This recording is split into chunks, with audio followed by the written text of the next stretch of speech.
Hello and welcome to the Arete Podcast. I'm Richard Triggs and today I'm joined by Richard Palmer, co-founder and partner at Qurate Advisory. We unpack the reality of building, scaling and eventually exiting a business, from creating real capital value to preparing for succession, managing shareholder alignment and navigating the impact of AI. It's a thoughtful and honest conversation about resilience, entrepreneurship, and building a business that is truly worth something. Enjoy the episode. All right, well, Richard, fantastic to have you along to the Arete Podcast. And we've been talking about this for so long. I can't even remember the first time you and I met, but it would be at least, 15 plus years ago, wouldn't it? It is, Richard, and look, thank you for inviting me on to the podcast, and a real pleasure to speak with you. My wife and I arrived in Brisbane in 2014, and I think you were one of the first people that people in my community said I should talk to. So I think it's been a few years. 2014. Wow, gosh, what is that? Well before COVID. I'm trying to think of all of the crazy, local and national and international events that have happened in between, but we're still here. We're still kicking, as my wife likes to say. We're not dead yet. Yeah, wow. It's been a time, hasn't it? Yeah, it has, mate. And look, a lot's happened in the 12 or so years that we've been in Brisbane, and it's been incredibly good for us. It's a great city. It's a growing city, and as we both know right now, it's a city where there's a huge amount of opportunity, and I'm just really excited to be living in it. It is a good time in many respects, and certainly, in relation to Queensland, especially, with the Olympics coming up and other things. But yeah, there's just so much drama and chaos and challenge and opportunity and frustration and excitement, and it's an emotional time to be in business. It's really hard, and that's one of the reasons that John, my business partner, and I have ended up building the business that we've built, Qurate Advisory, because fundamentally, especially anyone that gets out of bed, wakes up in the morning and says, do you know what I want to do today? Run a business. Yeah. You run your own business. We were talking a few minutes ago about the challenges of that. It's just really hard work. And fundamentally, what John and I want to do is help business owners not only run good businesses, but make sure that at the end of their working career, they've got an asset which is worth something. So they haven't just bought a job, but they've bought an asset that can be sold. Yeah, I think, and that's everybody's goal, right? As a business owner. And I think that, we're always encouraged, start your own business and, do your thing and be the master of your own destiny and so on. And we always have, a goal at the end. It's like, I'm creating an asset that can be sold and I can realize some value. And so we drink the Kool-Aid. But Richard, before we get into it or dive deeper into that, this podcast, one of the big things is, or the big audiences, I should say, is people who want to see those who have walked the path before them and learn from their experience and see how they can apply that to their own career and their own life and so on. So, let's go back to where it all began. Tell me the tale of Richard leading up till now. So, Kiwi by birth. My dad was a diplomat, so we were a bit of a nomad family and did a couple of postings, well, one posting in particular in the UK. So I grew up in the UK as a wee one. Yeah. But because we were in a family that had the travel bug, I spent a very big chunk of my early life traveling a lot with the family. Ended up going back to New Zealand and going through high school and university. And then after that, jumped back in about 1990 something, left New Zealand with a pack and some skis and went skiing for a couple of years. Whereabouts? Well, I did 2 seasons in Canada. Okay. Learned to teach kids, which was fantastic. I really loved doing that. Got left by my girlfriend on the slope in a fit, jumped on a plane and flew to London, and about 14 years later went back to New Zealand with a 60-foot container, a wife and two kids. And Wow. obviously, Before we get to that, London, obviously a big chunk of time. What was happening for you in London? so, in the early 90s, and it's still true when my kids are doing it as well, but the OE experience was a really big, important part of growing up. And my family, as I said, had always travelled. So it was the natural place to go. My dad was a Brommy boy, so I've got a UK passport, so that really helped. So the first time I went to London, I just did what most people did. They got a job in a pub and we travelled a lot. And then eventually, I found my way into some more studies, so I did my MBA in the UK, and then for the last part of my time in the UK, I ended up working for Orange, which was a mobile phone company. Yeah, I remember. And I started in '94, left in 2003, and over that period we were doubling in size every quarter. Wow. And I was in a really privileged position to be working for the CEO and the senior team, and we just got to essentially jump on planes and do stuff. So it was an amazing introduction into how growth businesses, what a growth business feels like. And it's not pretty, and it's chaotic. And in the early or late 90s, early 2000s, we thought we ruled the world because that was the tech boom of the time. So it was a hell of a ride, and I did a whole range of things in that job, but I ended up in the investment space. So helped start a venture capital business for them and managed that until I went back to New Zealand. And so it was my first real introduction to investing and investing in technology, which is what I've essentially been doing for the last 25 to 30 years. Yeah, and I think that when you and I first connected, it was I'm sure it was but you went down the path of being what was then called a tech chair, and now you and I are both in a Vistage group, which are formerly known as tech. But one of the things I've been really fascinated about you is this coupling of investment in intelligence and sustaining or supporting businesses to become investment or exit ready, and also such a strong orientation towards technology, which is becoming so incredibly fundamental to business now. So how have you brought about those skills and that experience to create Richard Palmer 2026?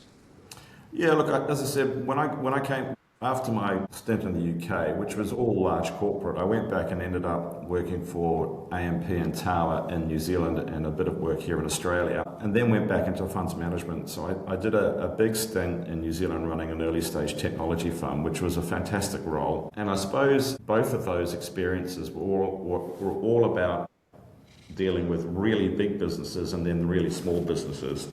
Yeah.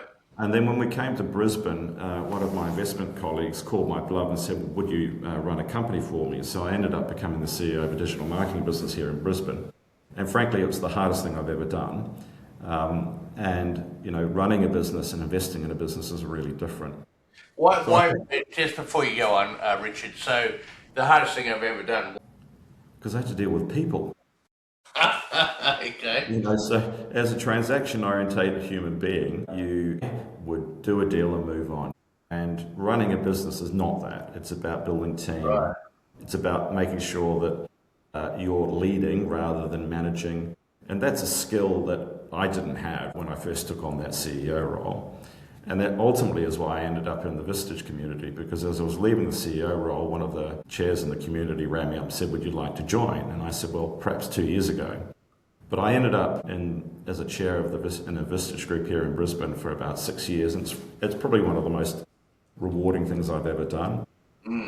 Because it forced me to lead and learn how to lead. Because when you're working with 15, 16 CEOs, all who are building their own businesses, all going through the challenges that we do, you get called to lead and you learn really quickly what to do and not to do. So that's been a really important part of, I suppose, my growth.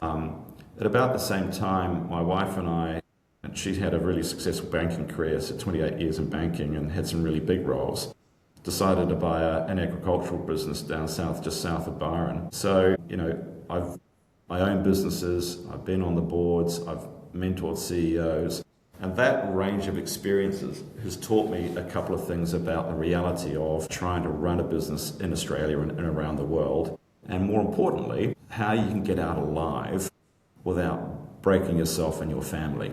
Yeah. That's the thing that really I'm passionate about. And Richard, I think one of the reasons you and I get along so well is because I know that's what you're passionate about too. Yeah. So you work with a lot of people who have got the same challenges that we've got, which is how do you run a small and medium-sized enterprise, run your family, pay the bills, deal with all the tax challenges, deal with wars, deal with politicians. It's just hard work. And why is it important? Because it's the backbone of the economy, and we employ vast majority of people in this economy, and it's worth doing. Yeah, well, I think two observations from that. Number one, as you can see in my background here, I'm a guitarist, and I've recently gone back to university doing a Bachelor of Music just for fun. But I learned more about playing guitar by teaching people to play guitar, right? Because when you have to teach somebody, then you have to go, why am I doing what I'm doing? And it sounds similar to your experience, Richard, with running what was Tech Now Vistage Group. It's like, I have to front up now, and I have to kind of pretend for these 12, 14, 16 business owners that, I can be a mentor and somebody to support them. And of course you have those skills, but what you need to be thrust into the environment. And once you are, you go, oh yeah, wow, yeah, I get it. Was that your experience? Yeah, it was. Look, I think I learned more out of that 6 years from the people in my groups than they got out of me. Yeah. I hope I gave them some counsel and helped them on their journey too. But absolutely, it's a learning journey. And look, we're both in a Vistage group at the moment, and we hear and see the challenges that everyone has from a personal and a professional basis on a monthly monthly in a wide range of businesses. And it's a challenging environment for all of us at the moment. So being in a community which is also supporting you to grow as an individual and in your business, I think is a really important thing, which was one of the reasons that when John and I set up Qurate, it was an absolute no-brainer for me to go from being a chair to being in a group, because why would you not put yourself around other smart people who are going through the journey that you're going through?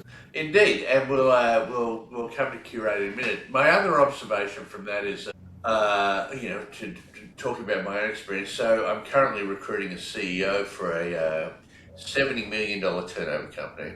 Yep. And we have a preferred candidate. And last night I went out to dinner with a candidate and also with the chair of this board. And, listening to them talk, and I think a lot of people get very daunted, like, oh my God, this person built a $70 million business. They must be Superman. They must, have these incredible skills and incredible awareness and so on and so forth. But at the end of the day, we're all human beings, aren't we? And, listening to this guy talk about, the evolution of his business, as what's happening in terms of his personal life, and you just come to realize everybody's fallible. 100%. It's just that some people happen to be in whether it's a more fortunate position or a more educated position, or for whatever reason the stars have aligned. But when you get down to it and you eat a meal and have a couple of glasses of wine, we're all the same. Yeah, and look, to be successful in business, I think you have to be resilient. And there's always a bit of luck, but I think luck comes from being in the game. Yeah. And the longer you're in the game, typically the more successful you are and the luckier you become. And resilience is a really important part of that as a business owner. You've just got to figure out how to deal with the problems as they get thrown at you. And by the way, that's what I love about being an entrepreneurial business owner, because that's the thing that gets you out of bed in the morning, which is that you wake up and fuel prices have doubled in 3 days. Well, what do you do? I know. How much of it do you think, and we're kind of going tangentially off here, but how much of it is, it's like, there's no way I want to go and be an employee again. So I have to make this work, because if I don't make this work, I have to go and work for somebody else, and screw that. And secondly, it's like, I have to make this work, because if I don't make it work, I'm going to lose my house. Yeah, well, that's right. There are two questions I often ask somebody to get a sense of what they do in life. The first is, how often do you look at your bank account? Yeah. Now, a waged employee, that people look at their bank accounts, but somebody that is running their own business, the answer is daily, hourly, all the time. Right. And why is that important? Because until you've made payroll on a Wednesday and you've got 6, 7, 8, 9, 10 people that are relying on you, you don't really understand the pressure of that process. And Yeah. I'm not saying that working in a full-time job or being a waged employee isn't hard, because it is. We've both been in those, and there's some challenging roles there. But I think it is a special type of madness to want to get out of the bed in the morning and create something new, which builds a business and a community and a way of supporting a whole lot of people that are working with you and you're working with. And that, as I said earlier, I think that's worth doing, and that's why entrepreneurs and business owners should be supported. Sure, and it resonates with me completely, because I have to make payroll today. So, okay, cool. So let's talk about Qurate. So, what led to the decision? Okay, this is what I want to do. Random. So John Barton, my business partner, and I met for lunch on Eagle Street. John's been a friend of mine for a long time. He was the CEO of MGD Wealth for a long time, and that's a firm that I've had a good relationship over a long period of time, a great bunch of people. After the first glass of wine, when we had a chat, we realised that there was a lot going on in our lives. So one of John's friends had dropped dead on a wave a few months beforehand in Malula. There was a lot going on in my life in terms of what I wanted to achieve, and in my Vistage community was really encouraging me to go off and do something different, which was fantastic. And after the second bottle of Pinot, we shook hands and started a business. So it was completely random. What wasn't random is that John and I, through that sort of 3-hour lunch, realised that we were driven by the same thing. And that was fundamentally, as individuals that have been working with and in businesses and family businesses and growth businesses for a really long time, we saw two things. The first is that too often at the end of the journey for the family and the individuals, they didn't get a capital event. They weren't able to sell their business. And then the second thing was that the biggest challenge for realizing value wasn't the fact that they had not created a valuable business, it's just that they hadn't actually prepared themselves for the transition in their life. And out of those two core purposes, we created Qurate. So we're a corporate finance advisory business. Our core offering is that we work with business owners to help them prepare for a transition into whatever they want to create in their new world and create value for them and their communities. And ultimately, we help people buy and sell businesses, and we have done that many times in our professional career. But actually, that's not where we start. We start with the individuals, the families, and what it is that they want to do. Because if you don't start there, invariably the transaction can't happen. So we take a really different approach to working with our clients. We like to say we're investment bankers with heart, and a lot of that is as a result of my experience in the Vistage community working with CEOs and family-owned businesses, and John's business was in wealth management, so he's been spending time in his career helping people create wealth, and we observed the same thing. Start with why and start with people, and then the transaction can happen after that. And I know that my own sort of experience, and certainly talking to a lot of people, business owners often, they create a business because they're really just creating a job for themselves, aren't they? Rather than building an asset. Whereas I think your orientation is, okay, let's focus on, if you want to exit this business, how do you build it as an asset, which is removed from yourself. So talk a little bit about that. Yeah, look, that's a great insight, Richard. That's fundamentally, that's right. As much as we spend a whole lot of time working with the people, the softer element with our clients, at heart, I'm a corporate finance analyst. That was my training. And the value of any asset is a product of two things. The first is how much cash is going to be generated by that asset, and then the second is what's the risk that that cash is going to stop. Now, that's valuation. Our industry spends a lot of time creating very complicated formulas. People have won Nobel Prizes for doing this work. But when it boils down to it, the value of anything is the cash that's generated by it and the risk that that cash is going to stop. And why am I framing that? Because it's really important for business owners as they run their business, the demanding job, that they have in their mind that ultimately if they want to create a valuable asset, not just a job, they've got to be able to show that their business is generating lots of cash, and actually the risk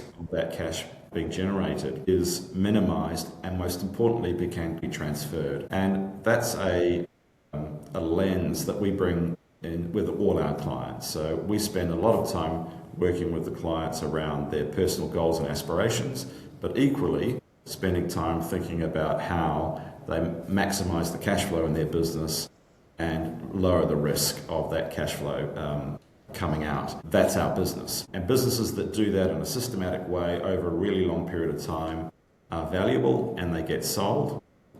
Businesses that don't approach that in a systematic way, they don't. I think, most people, as you said earlier, have a view that they want to create an asset that they can sell in the future. But if you look at all the business stats, the vast majority of businesses in Australia never get sold. And we're talking 80, 90, 95%.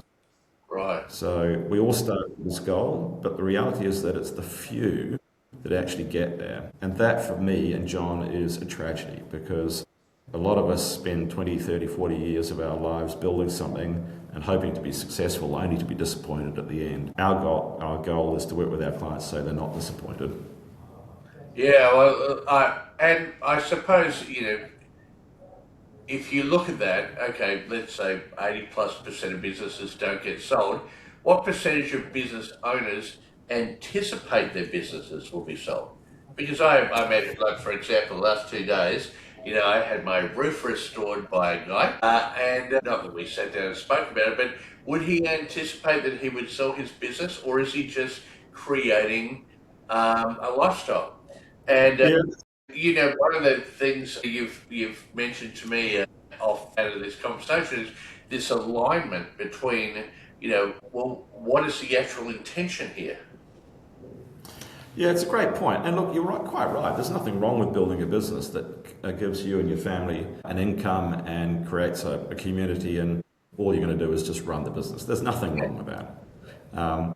But there are very few businesses that I've seen, even a tradie who is going off and doing the things they're doing, that can't create a more valuable asset so they can have their cake and eat it. And I suppose that's all I'm saying, is that for most businesses, there is an opportunity not only to create a cash flow that allows you to pay the bills and employ people, but actually, at the end of it, have an asset which can help you go on to whatever you want to do next, whether it be retiring or creating something else in your life. But this is not a skill it's not something that most people understand how to do, because we've learned how to run a business. You run a recruitment business, I run a corporate finance business, and it's busy, it's hard.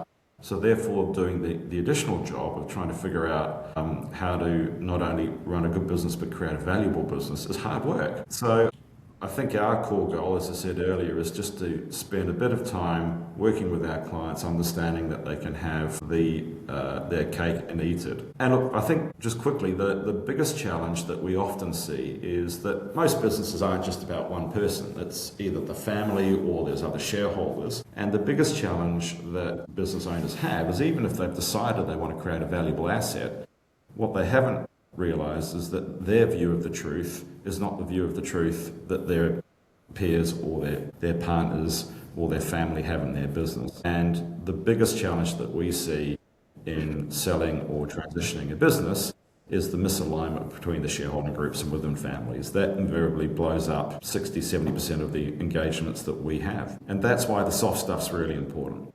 Because if you haven't actually sat down and talked to your partners or your shareholders about what they want, things fall over really quickly. So just to clarify, because I'm a little not confused, but you're talking about the perception of the owner of the value of the business compared to their stakeholders, whether that's husband, wife, kids, blah, blah, blah? Or are you talking about the perception of the value of the business by the owner as compared to what the market wants to pay? Oh, definitely both, but probably more importantly the former. So look, we're working with a number of clients at the moment, and they're all great businesses, and a lot of the business relationships and shareholding relationships are really strong. Right. But when you go and actually have individual conversations with each of the key people in the business, what you'll find very quickly is their perception of what they want is quite different from what the perception of their colleagues is. And this is not necessarily a bad thing, it's just life. We all have different perceptions, different experiences, different needs, and a lot of them are unspoken. And unspoken misalignment, which is what we call it, is a death knell to realizing a valuable asset, your business. Because if you're not aligned, then people like me who've been buying businesses for a long time smell that, and we try and extract value. Or alternatively, you just don't agree what the steps that need to be taken are, and therefore the transaction doesn't occur. And going back to that point that I was making earlier about valuing a business, well, misalignment of shareholding is a risk. It lowers the value of your business. So we spend a lot of time trying to help business teams and shareholding groups and family groups become aligned. Yeah. Your business. Yeah, and the interesting thing, sorry, Rich, to cut you off, is that, somebody listening to this will go, okay, well, this is for the butcher, the baker, the candlestick maker, the small business. But, for example, I'm recruiting a CEO currently for a business that turns over $70 million. They're a part of a much bigger conglomerate of family-owned business. And the board is made up of family members who aren't necessarily commercially astute. They participate in the board because they're protecting their financial interests, which is totally understandable and so on. But, getting shared vision, I mean, that's very challenging, isn't it? Not only in terms of actually operating a business, but, what is our end goal here? Are we building to sell, or, and if we are, then how is it valued and so on? It must be really tough for you to, herd these cats in one direction. Yeah, it's the bit I love, because essentially what you're doing is you're sitting down with people having honest conversations around what it is that they want to achieve in life, both from a professional and personal level. And you get to know people really well when you have those discussions, which is one of the reasons that John and I do what we do, because you end up building really close relationships with people. And often all it needs is a structured way for people to have conversations, to realize that the differences aren't material, or if there are material differences, figuring a way through that process. And the other thing, Richard, is it's not static. I mean, as you and I know, we're now in our later 50s, life changes. So what you want, what you need, changes from day to day. Yeah. So these are really important conversations that need to be had on an ongoing basis. If I flip to the more positive, which is there are businesses that we work with that are really what I would call emotionally astute businesses. They are having these discussions within the key stakeholders all the time. There's a phrase that you all know, radical candor. So it's not that we all have to be friends with each other, but we do need to understand where we're coming from, because it's the only way you can build trust, and trust builds certainty. Certainty builds less risk in a business. Less risk in a business is more valuable. Yeah. So yeah. I remember speaking to a board chair once, and he said, Richard, my relationship with the CEO, I need to be friendly, but not friends. For many years, I had a midlife crisis and got fit and did Ironman, and I had a team here in Brisbane, the Psychos. It was led by a guy called Al Pittman. Now, Al unfortunately died a couple of years ago. And Al was that archetypal Australian coach. So, man of very few words, very strong, very direct. Was a North Queenslander, so you get the picture. Yeah. And he had a phrase which I really love, which is, Richard, you don't have to like me, but you have to respect me. Yeah. And I think that's a really important thing to understand, which is that ultimately we all want to be loved and liked, but in a business context in particular, having honest conversations where you can respect the people that you're working with is really important. Yeah. And I think more important now, given that a lot of us live a lot of our lives online and we're losing the ability to have good, agreeable discussions where we can disagree but still respect each other. Yeah. And again, bringing that back to the point of alignment within businesses and how that destroys value. If you're not aligned with your shareholder and your family, it absolutely destroys value in your business. So I think the Al Pittman radical candor, respect not like me, is a really important part of building successful businesses. It absolutely is. And, from a recruitment point of view, recruiting senior leaders and especially CEOs into companies, I talk about this a lot, is that you want to start hard and get soft. If you start soft and then you try and get hard, well, you can't, because if you go in wanting everybody's friend, and then you need to sort of tighten things up and get some accountability, it's hard work. And certainly in terms of my own business, I mean, I love my team. I love them. We just did a culture survey. I was so pleased that, the feedback about the culture was fantastic. We're very friendly, but, I don't have barbecues on the weekend and they come over and, we don't hang out. I mean, we're friendly, but we're not friends. And I think a lot of people, fall into the trap of, I have to be the friend. And so, I really resonate so much with what you're saying. Let's talk a little bit about AI, because I imagine that, you're seeing, especially at this edge of, businesses preparing for sale, for example, there's so much fear around, will my business actually be a business in 5 years' time?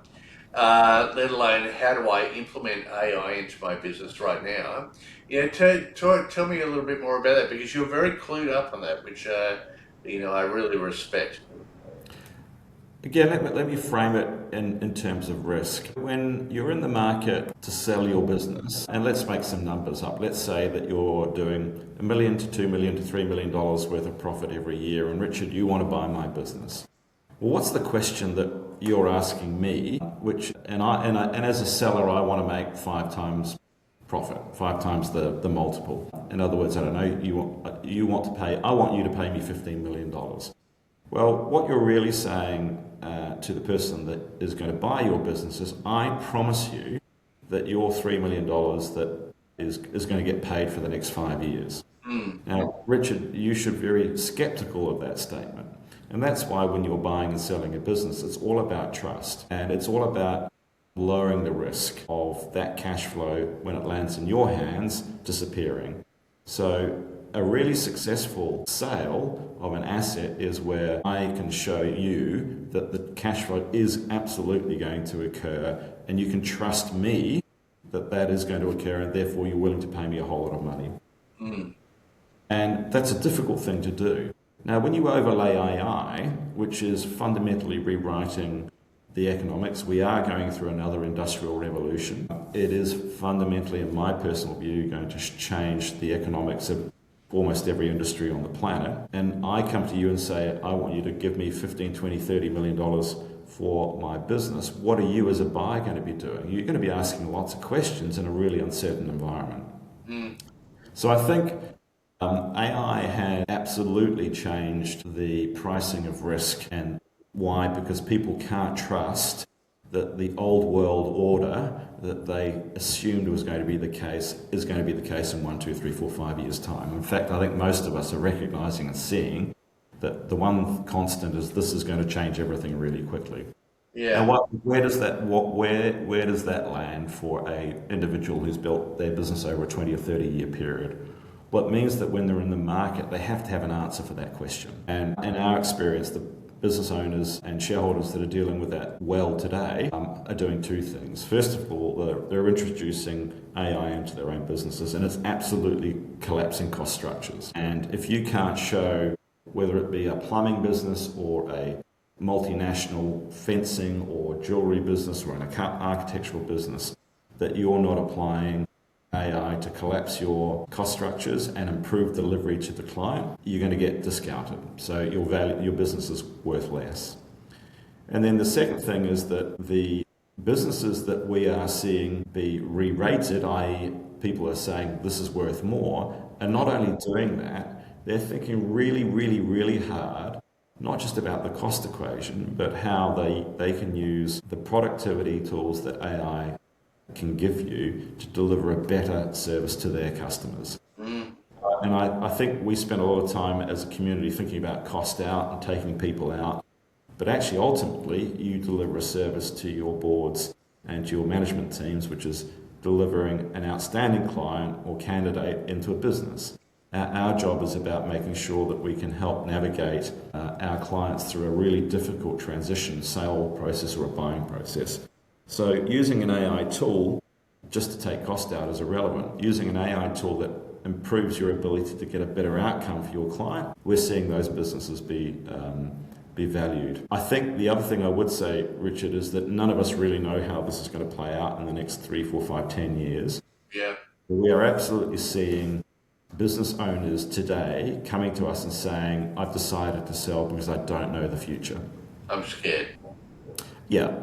And it's a really rational response. And our response is, get it. We don't know what's going to happen in the next 1, 2, 3, 4, 5 years as a result of AI.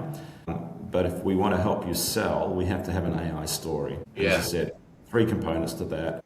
You have to be able to show that you're delivering cost out. Yeah. Productivity. You have to be able to show that you've got a value proposition using AI. And then the third is that you've got an answer to the why is AI not going to destroy your market.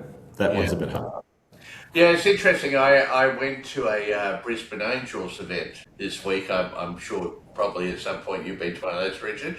Yes. And I'd never been before, and I can't believe I'd never been before. It's so much fun, right?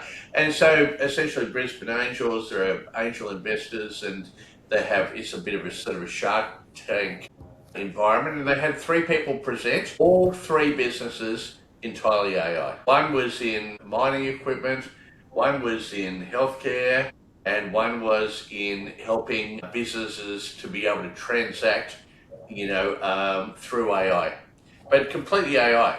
And I said to the guys running Brisbane Angels afterwards, wow, I was a bit surprised. I said, look, almost every business that comes to us now, is an AI business. So, there's no doubting or there's no getting away from the fact that, that is the future. So that's one thing. Second thing, in terms of talking to these investors, they're saying to me, previously, Richard, I'd have to do, days and days of financial analysis and this and that and so on to determine whether this is potentially a good investment or not. Now we just get AI to do it. Now we've created the AI agents and so on, which enable us to be able to do this analysis really quickly. And then I suppose the third, consideration, if I talk about my own business, having now adopted Claude for my team and, using co-work and so on and so forth, there is absolutely no doubt it creates tremendous efficiency. And there is absolutely no doubt that for a lot of young people coming through, they will be going, oh my God, what is my future? I'm doing a Bachelor of Music, and I'm in classrooms with 30 18-year-olds, and me as the crusty old man in the corner. And these young kids absolutely freaking hate AI. They're not only resistant, they're antagonistic, because quite understandably, they're going, well, what is my future? So, it's such a huge consideration, isn't it? Yeah, it is. And look, I think that's why I think the statement that I made earlier about it being an industrial revolution is entirely right, in my view anyway. And I think it's probably going to be we're going to see more change in the next 5 to 10 years than our great-grandparents did in their lives when some of the changes were going on in their life. And I can't tell you where it's going to end up, other than there's going to be massive change. And I think all of us and those that we elect to help run our country is going to have to deal with some really, really tricky challenges. For sure. And look, I've got young kids as well, and two of them still at university, coming into a job environment which is very different to the one that you and I came into. Yeah. And they're asking the same questions. Yeah, look, I mean, if you look back historically, so agricultural revolution, prior to that, probably 90+% of people worked in agriculture. They then moved into industry, working in factories and so on. Industrial revolution, they then worked into service jobs and so on. The next revolution is fantastic little videos, a few years old now, probably on YouTube. It's called Humans Need Not Apply. So the world kind of seems to sort itself out. Yeah, and when you're in the middle of it, it's like, oh my God, this is so scary. But, history has shown us that, we still have an unemployment rate of 4 to 5%. So people will just do different things, right? Yeah, let's hope so. I mean, it's actually a really good segue to one of the challenges that I think business owners and shareholders are facing at the moment, is that things are so uncertain that it's really hard to make planning decisions. And not wanting to get too political, but if we look back at the recent announcements around the tax changes that the Labor government is proposing, and it actually went through the House yesterday, without making a comment about whether that's good or bad, that's a response. It's a political response and an economic response to some of the challenges that we've just been talking about. And as a business owner, that's the reality. You have to deal with the community. You have to deal with the regulations and the rules and the environment that you get thrown at, which is another reason where I think it's really, really important to get yourself in communities that help you deal with those challenges, whether it be tax, fuel levies, whatever it might be. And then the second thing is that ultimately good business, whilst absolutely is going to be impacted by the tax regime that we're in, and I absolutely would support any tax structure that encourage entrepreneurialism, but building a really strong entrepreneurial business with capital value is not a tax question. Mm-hmm. You only get taxed when you have a valuable asset, yeah? So I think all of us who are building businesses need to first and foremost build good businesses that deliver really strong products and services to our clients. And John and I would also say that the other thing you have to be doing is be capital ready all the time. And that's making sure that you fixate on generating cash, not profit, cash, and continue to lower the risk of that cash. And that's around running a really strong business, making sure that your teams are aligned, your shareholding groups are aligned, that you're selling into a market that's liquid, and that you're making your business more profitable in somebody else's hands. And that's a discipline. Now, if you get to a point where you are successful, and as we said right at the beginning, most people don't. Most people wind their businesses up and never sell them. Then obviously getting really good tax planning is important. But I'm not suggesting you shouldn't be worried about tax. What I'm suggesting that you should be more fixated on building a really scalable, a valuable business. Then you have a tax problem. If you don't generate a valuable business, you don't have a business to sell, you don't pay any tax. Well, talking about my own experience there, Richard, it's like, I'm 58 now, so my aspirations are perhaps a little less than they were, but you have aspirations, and yet at the same time, and I don't want to sort of get deeply into this well here, but just make a comment. I mean, the tax system is appalling. I get this ginormous tax bills, and I go, how can you tax me that? They go, we're taxing you what we think you'll earn in the future. What? Like, I don't get it. But it is the common criticism or, stress of most business owners I know. Look, Richard, it's been great chatting to you today. I've been really interested in doing this as a little bit of a series, not necessarily every week, but I'd really love to do some podcasts where we talk about where a business has done this really successfully. And talking, I think that would be really fascinating, because a lot of people who listen to this podcast are either business owners or aspiring business owners. This podcast goes out to 140,000 people a week, and I think it'd be really interesting, for you to sort of, obviously confidentiality dependent, to be able to talk about, how you engage and what you look for, and tell that story. But I think it'd be fascinating. I'd love to, Richard, and thank you for the offer. And I think if I can leave everyone with one last thought, which is that we've spoken a lot about the challenges, and we've spoken a lot about the things that can go wrong.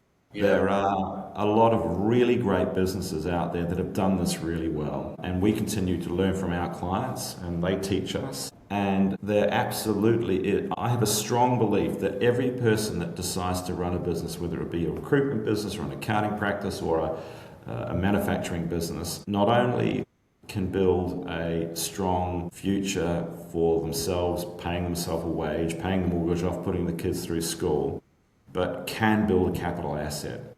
You just have to get really good at knowing what to do that on top of running the business.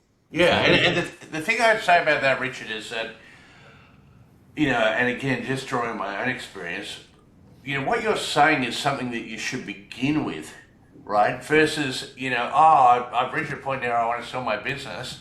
Well, okay, well, you need to do these things. But perhaps if talking about myself, if I'd thought about it 10, 15, 17 years ago, because I started my business 17 years ago, because right now, I'm sure a lot of the things that, an acquirer would look for in a business, I don't have them. Right? Yeah. Whereas if it's 17 years ago, it'd been like, okay, Richard, and I've got an MBA and I've got a Bachelor of Commerce, and, but I don't think anybody really says, okay, when you're setting up your business, these are the things. These are the foundational assets you need to create in order to be acquirable.